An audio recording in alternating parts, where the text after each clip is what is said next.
Hello friends, welcome to Guidance Guru YouTube channel in partnership with An academy.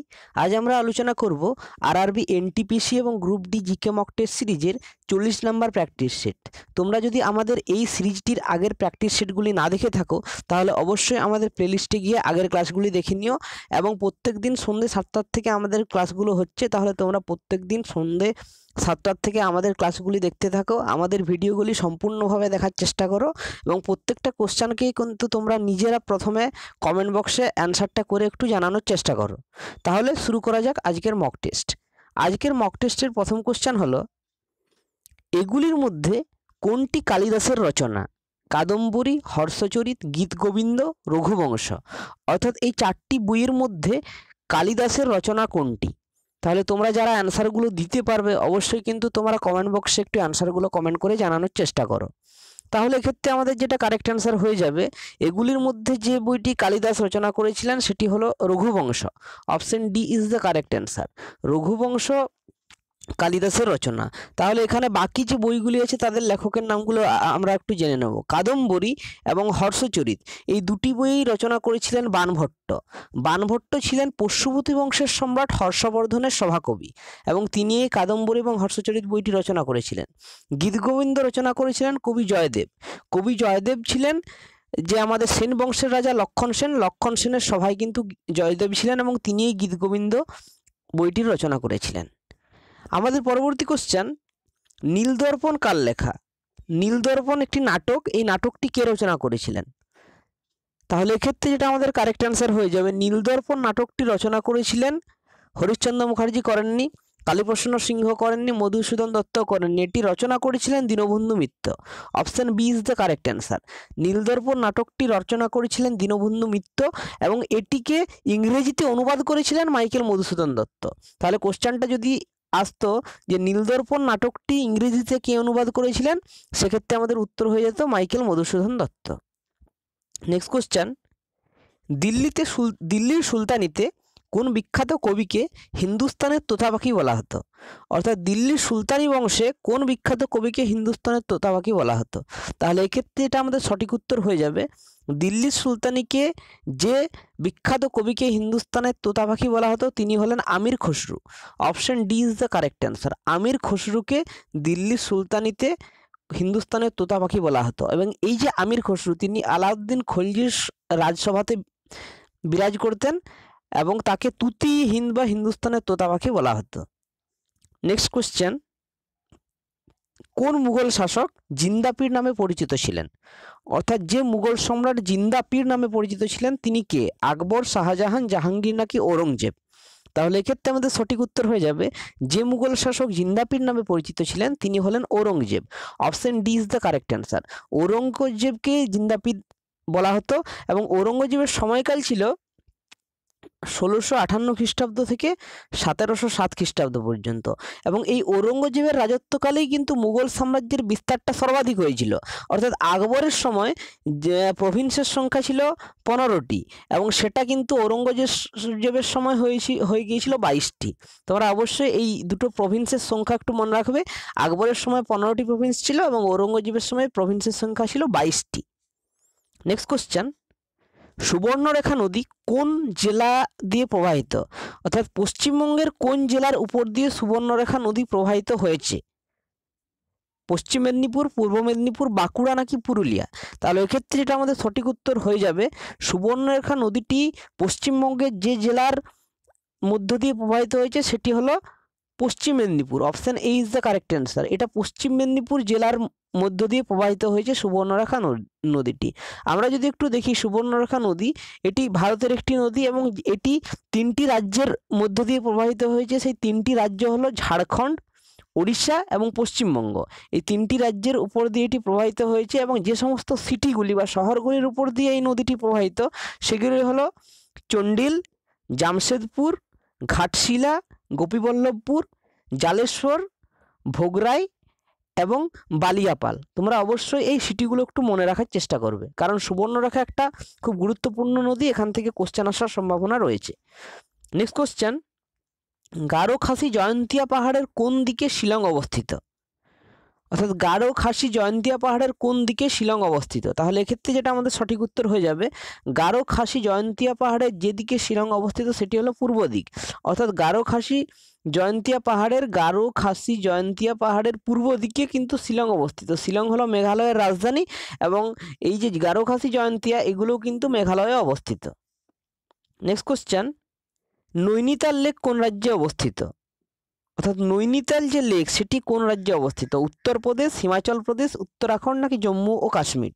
তাহলে এক্ষেত্রে আমাদের সঠিক উত্তর হয়ে যাবে নৈনিতাল যে লেকটি সেটি কিন্তু উত্তরাখণ্ড রাজ্যে অবস্থিত। Option C is the correct answer. এটি উত্তরাখণ্ড রাজ্যের একটি হ্রদ বা লেক, নৈনিতাল লেক। এবং উত্তরাখণ্ড রাজ্যের যদি আমরা কিছু কিছু ন্যাশনাল পার্ক দেখি তাহলে সেটা হলো জিম করবেট ন্যাশনাল পার্ক, যেটা ভারতের প্রথম ন্যাশনাল পার্ক, সেটা উত্তরাখণ্ডে অবস্থিত। এছাড়াও জিম করবেট ছাড়াও এখানে অবস্থিত valley of flowers, Gobind national park, Nanda Devi national park, এই সমস্ত ন্যাশনাল পার্কগুলো কিন্তু অবস্থিত। এছাড়া গঙ্গোত্রী ন্যাশনাল পার্কও উত্তরাখণ্ডে অবস্থিত। পরবর্তী কোশ্চেন, ভারতের উচ্চতম শৃঙ্গ কি? নন্দা দেবী, কাঞ্চনজঙ্ঘা, কারাকোরাম নাকি মাউন্ট এভারেস্ট? তাহলে এক্ষেত্রে আমাদের সঠিক অ্যান্সার হয়ে যাবে ভারতের উচ্চতম শৃঙ্গ হলো কারাকোরাম পর্বতশ্রেণী। Option C is the correct answer. Karakoram পর্বতশ্রেণী হলো ভারতের উচ্চতম পর্বতশৃঙ্গ। যদি এখানে প্রশ্ন থাকতো হিমালয়ের উচ্চতম শৃঙ্গের নাম কি, তাহলে সেক্ষেত্রে অ্যান্সার হয়ে যেত মাউন্ট এভারেস্ট হলো হিমালয়ের উচ্চতম শৃঙ্গ। এবং যদি এখানে কোশ্চেন থাকতো ভারতে অবস্থিত হিমালয়ের উচ্চতম শৃঙ্গ কি, তাহলে ভারতে অবস্থিত হিমালয়ের উচ্চতম শৃঙ্গ হয়ে যেত কাঞ্চনজঙ্ঘা। এটি হলো ভারতে অবস্থিত হিমালয়ের উচ্চতম শৃঙ্গ। যদি ভারতের উচ্চতম শৃঙ্গ চেয়েছে তার জন্য অ্যান্সার হয়ে যাবে কারাকোরাম। নেক্সট কোশ্চেন, আলোক তরঙ্গ কি? অর্থাৎ আলোক তরঙ্গ কি ধরনের তরঙ্গ? যান্ত্রিক, অনুদৈর্ঘ্য, তড়িৎচুম্বকীয় নাকি কোনোটিই নয়? তাহলে এক্ষেত্রে আমাদের সঠিক উত্তর হয়ে যাবে আলোক তরঙ্গ হলো এক প্রকার তড়িৎচুম্বকীয় তরঙ্গ, অর্থাৎ electromagnetic wave. Option C is the correct answer.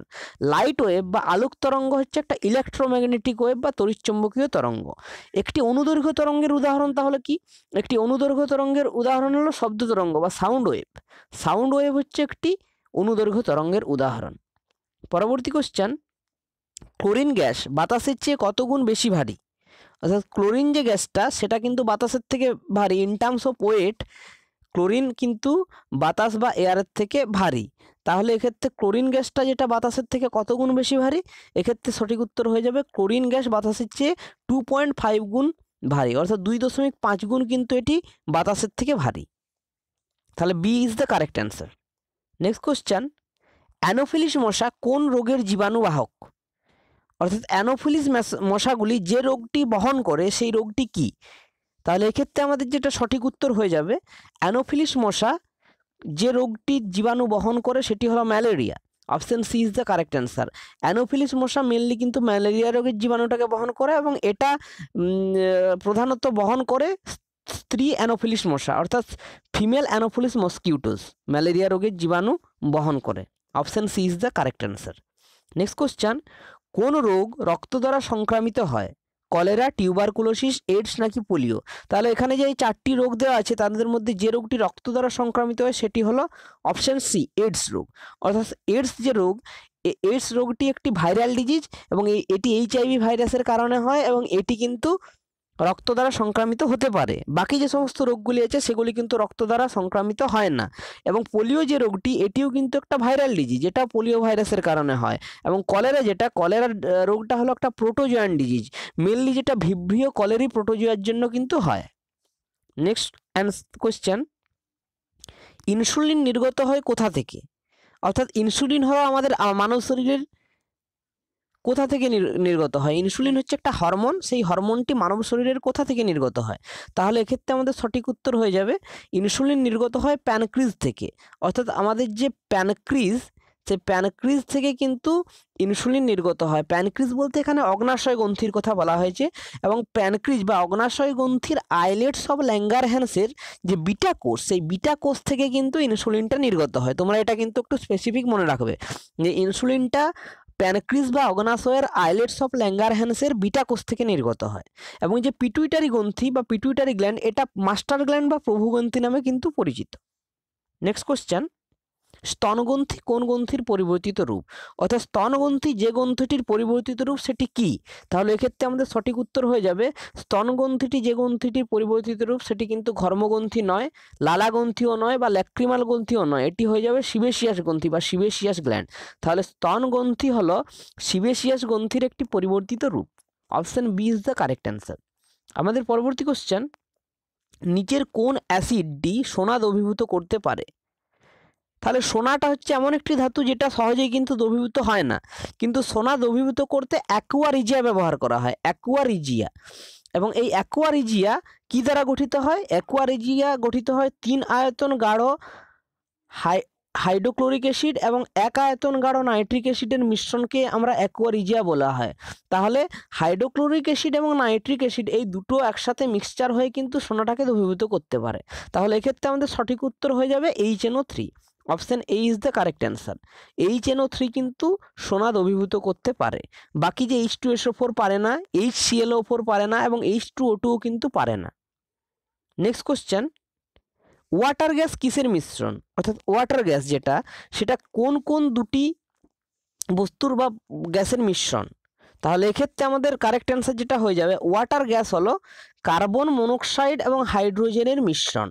Carbon monoxide এবং হাইড্রোজেন। তাহলে আমাদের সঠিক উত্তর হয়ে যাবে অপশন সি, কার্বন মনোক্সাইড এবং হাইড্রোজেন।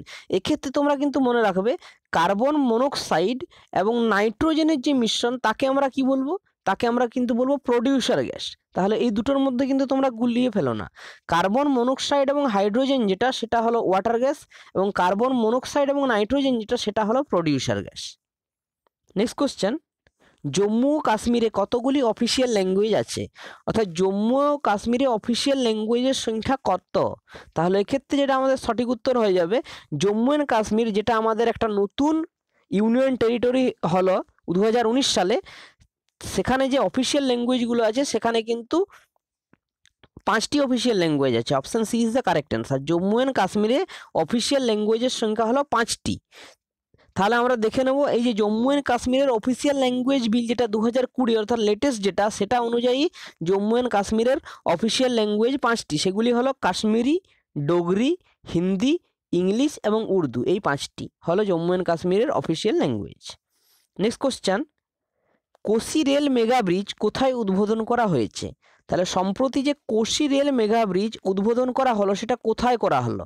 তাহলে এক্ষেত্রে এটা আমাদের সঠিক উত্তর হয়ে যাবে, সম্প্রতি কোসি রেল মেগা ব্রিজ যেখানে উদ্বোধন করা হলো সেটি হলো Bihar. Option D is the correct answer. বিহারেই কোসি রেল মেগা ব্রিজটার উদ্বোধন করা হয়েছে এবং সম্প্রতি বিহারের মুখ্যমন্ত্রী হিসেবে সম্প্রতি শপথ গ্রহণ করলেন নীতিশ কুমার। তিনি 7বার জন্য কিন্তু বিহারের মুখ্যমন্ত্রী হিসেবে নির্বাচিত হলেন। তাহলে তোমরা এখানে কমেন্ট করে জানাও, তাহলে বর্তমানে বিহারের গভর্নর কে আছেন? বর্তমানে বিহারের গভর্নর পদে কে আছেন? তোমরা একটু কমেন্ট করে একটু জানানোর চেষ্টা করো। নেক্সট কোশ্চেন, কোন কোম্পানি ভারতের নতুন পার্লামেন্ট বিল্ডিং নির্মাণের কাজের দায়িত্ব পেয়েছে? তাহলে যে কোম্পানি ভারতের নতুন পার্লামেন্ট বিল্ডিং নির্মাণের কাজের দায়িত্ব পেয়েছে সেই কোম্পানিটি কোনটি? সেটি কিন্তু রিলায়েন্স কোম্পানি নয়, জিএমআরও নয় বা লারসেন অ্যান্ড টুব্রো নয়, সেটি হলো টাটা গ্রুপ। অর্থাৎ সম্প্রতি কিন্তু টাটা গ্রুপ কোম্পানি ভারতের নতুন পার্লামেন্ট বিল্ডিং নির্মাণ কাজের দায়িত্ব পেয়েছে।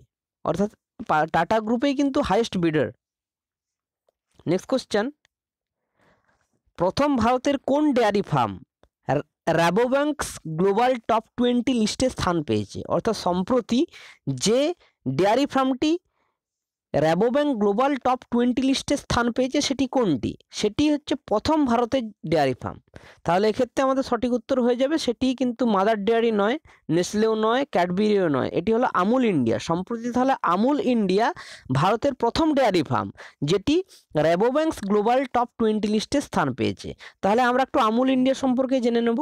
আমুল ইন্ডিয়ার ফাউন্ডেশন হয়েছিল 1946 খ্রিস্টাব্দে এবং এটি প্রায় 74 বছর আগে তৈরি হয়েছিল। এর যে ফাউন্ডার ছিলেন তিনি হলেন ত্রিভুবন দাস প্যাটেল। ত্রিভুবন দাস প্যাটেল এর ফাউন্ডার ছিলেন এবং এর হেডকোয়ার্টার্স, আমুল ইন্ডিয়ার হেডকোয়ার্টার্স অবস্থিত আনন্দ, গুজরাটের আনন্দে অবস্থিত। এটি ওয়ার্ল্ড ওয়াইড একটি কোম্পানি, ওয়ার্ল্ড ওয়াইডের এই সার্ভিস কিন্তু দেয় এবং এর যে প্রেজেন্ট ম্যানেজিং ডাইরেক্টর আছেন তিনি হলেন রূপিন্দর সিং সোধি। রূপিন্দর সিং সোধি সম্প্রতি ম্যানেজিং ডাইরেক্টর পদে আছেন আমুল ইন্ডিয়া কোম্পানির। নেক্সট কোশ্চেন, ওয়ার্ল্ড রিস্ক ইন্ডেক্সে ভারতের স্থান কত? অর্থাৎ ওয়ার্ল্ড রিস্ক ইন্ডেক্স বা গ্লোবাল রিস্ক ইন্ডেক্সে ভারতের স্থান কত? তাহলে এক্ষেত্রে যেটা আমাদের সঠিক উত্তর হয়ে যাবে গ্লোবাল রিস্ক ইন্ডেক্স বা ওয়ার্ল্ড রিস্ক ইন্ডেক্সে ভারত কিন্তু যে পজিশনে আছে সেটি হলো 89, 89 স্থানে কিন্তু ভারতের স্থান আছে। সম্প্রতি যেটা 2020 গ্লোবাল রিস্ক ইন্ডেক্সে ভারতের র্যাঙ্ক 89।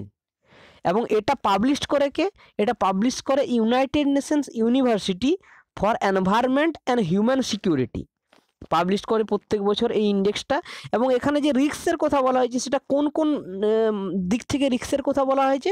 সেটা রিস্কের কথা বলা হয়েছে বিভিন্ন ধরনের আর্থকোয়াক, স্টর্মস, ফ্লাড, ডটস এবং সি লেভেল রাইজ, এই সমস্ত জিনিস থেকে রিস্কের কথা বলা হয়েছে। নেক্সট কোশ্চেন, অন্তর্দয় দিবস প্রতি বছর কোন দিন পালন করা হয়? অর্থাৎ প্রত্যেক বছর আমরা অন্তর্দয় দিবস কোন দিন পালন করে থাকি? তাহলে এক্ষেত্রে আমাদের সঠিক উত্তর হয়ে যাবে প্রত্যেক বছর আমরা অন্তর্দয় দিবস 25শে সেপ্টেম্বর পালন করে থাকি। Option C is the correct answer. 25 September আমরা প্রত্যেক বছর অন্তর্দয় দিবস হিসেবে পালন করে থাকি এবং এটা আমরা পণ্ডিত দীনদয়াল উপাধ্যায়ের জন্মবার্ষিকী উপলক্ষে এই দিনটা কিন্তু পালন করে থাকি। তোমরা এক্ষেত্রে একটু মনে রাখার চেষ্টা করবে, তাহলে অন্তর্দয় অন্ন যোজনা যেটা সেটা কিন্তু লঞ্চ করা হয়েছিল 25শে ডিসেম্বর। 25শে ডিসেম্বর 2000 সালে এটা লঞ্চ করা হয়েছিল, অন্তর্দয় অন্ন যোজনা। নেক্সট কোশ্চেন, ভারতীয় সংবিধানের কত নম্বর ধারাতে স্বাধীনতার অধিকার সংরক্ষণের কথা বলা হয়েছে? অর্থাৎ ভারতীয় সংবিধানের কত নম্বর আর্টিকেলে স্বাধীনতার অধিকার সংরক্ষণের কথা বলা হয়েছে, অর্থাৎ রাইট টু ফ্রিডম? তাহলে এক্ষেত্রে আমাদের কারেক্ট অ্যান্সার হয়ে যাবে আর্টিকেল 19 বা 19 নম্বর ধারাতে কিন্তু রাইট টু ফ্রিডম বা স্বাধীনতার অধিকার সংরক্ষণের কথা বলা হয়েছে। Article 19, option D is the correct answer. Article 18তে কি আছে? আর্টিকেল 18তে বলা হয়েছে অ্যাবলিশন অফ টাইটেল। আর্টিকেল 25-এ আছে right to freedom of religion, অর্থাৎ ধর্মীয় স্বাধীনতার অধিকার। এবং আর্টিকেল 23-এ আছে রাইট এগেনস্ট এক্সপ্লয়টেশন, অর্থাৎ শোষণের বিরুদ্ধে অধিকার। নেক্সট কোশ্চেন, রাষ্ট্রপতি কখন অধ্যাদেশ জারি করতে পারেন? অর্থাৎ রাষ্ট্রপতি বা আমাদের ইন্ডিয়ান যে প্রেসিডেন্ট তিনি কখন অর্ডিন্যান্স বা অধ্যাদেশ জারি করতে পারেন?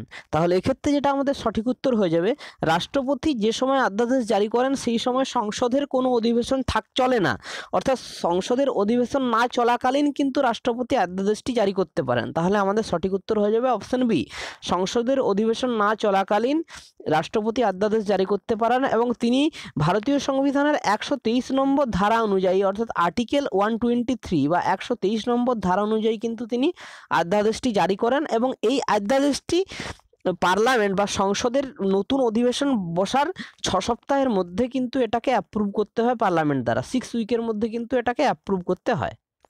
নেক্সট কোশ্চেন, ভারতের আর্থিক জরুরি অবস্থা কতবার ঘোষণা করা হয়েছে? তাহলে ভারতের যে আর্থিক জরুরি অবস্থা সেটা এখনো পর্যন্ত কতবার ঘোষণা করা হয়েছে? তাহলে এক্ষেত্রে যেটা আমাদের কারেক্ট অ্যান্সার হয়ে যাবে যে ফাইন্যান্সিয়াল এমার্জেন্সি বা আর্থিক জরুরি অবস্থা কিন্তু এখনো পর্যন্ত একবারও ঘোষণা করা হয়নি। তাহলে আমাদের কারেক্ট অ্যান্সার হয়ে যাবে অপশন ডি, কখনোই নয়।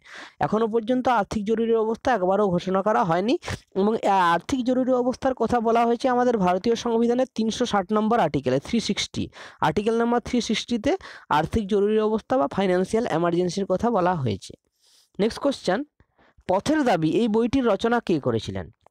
তাহলে পথের দাবি বইটির রচনা কে করেছিলেন? তাহলে এক্ষেত্রে যেটা আমাদের সঠিক উত্তর হয়ে যাবে পথের দাবি বইটি রবীন্দ্রনাথ ঠাকুরের নয়, বঙ্কিমচন্দ্র চট্টোপাধ্যায়ের নয় বা শিশির কুমার ঘোষেরও কিন্তু নয়। পথের দাবি বইটি রচনা করেছিলেন শরৎচন্দ্র চট্টোপাধ্যায়, অর্থাৎ কথাশিল্পী শরৎচন্দ্র চট্টোপাধ্যায় পথের দাবি বইটি রচনা করেছিলেন। Option C is the correct answer. আমাদের পরবর্তী কোশ্চেন, মানব শরীরের ক্ষুদ্রতম হাড় কোথায় অবস্থিত? অর্থাৎ মানব শরীরের যে হাড়টি সবথেকে ক্ষুদ্রতম অর্থাৎ সবথেকে ছোট হাড় সেটি কোথায় অবস্থিত? নাক, হাঁটু, কান নাকি বুক?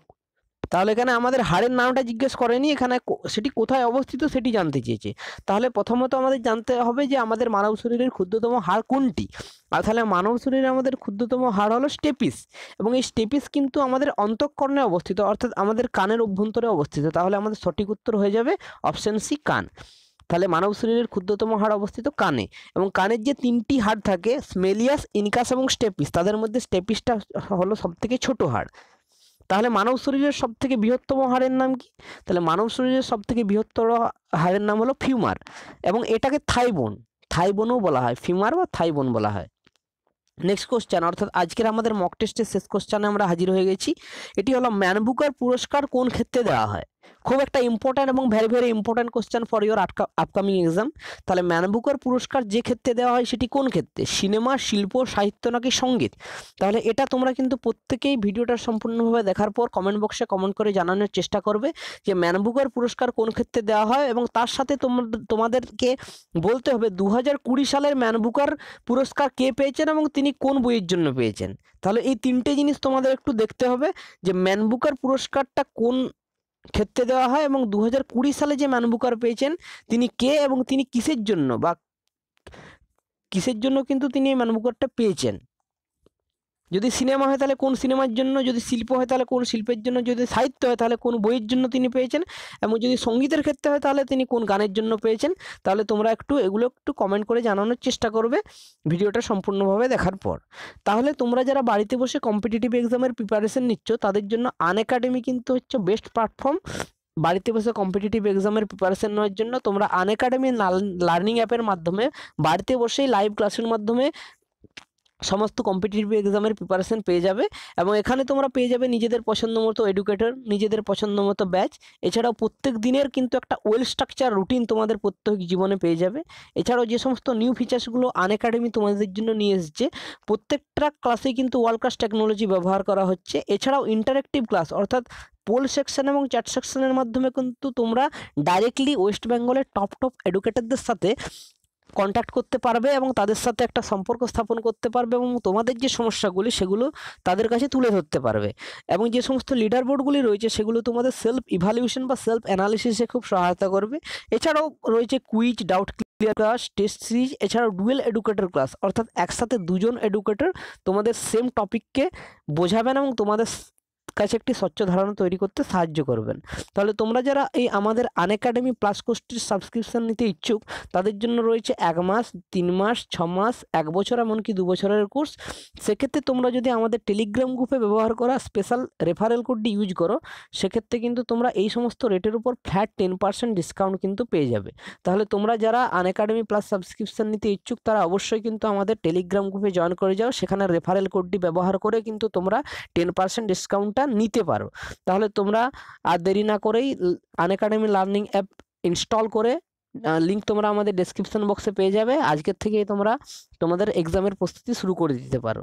তাহলে আজকের ক্লাস আমাদের এ পর্যন্তই। পরের ক্লাসে আমরা আলোচনা করব আরেকটা আরআরবি এনটিপিসি এবং group D general knowledge mock test সিরিজের আরেকটি প্র্যাকটিস সেট, এবং সেখানেও আমরা প্রত্যেকটা কোশ্চেনকে এরকমভাবে অ্যানালিসিস করে তোমাদের সামনে তুলে ধরার চেষ্টা করব। তোমাদের যদি আমাদের ক্লাসগুলি ভালো লাগে অবশ্যই ভিডিওটা দেখার পর একটু তোমাদের বন্ধুদের সাথে শেয়ার করে দিও। দেখা হবে পরের দিন। Still then stay tune. Thank you.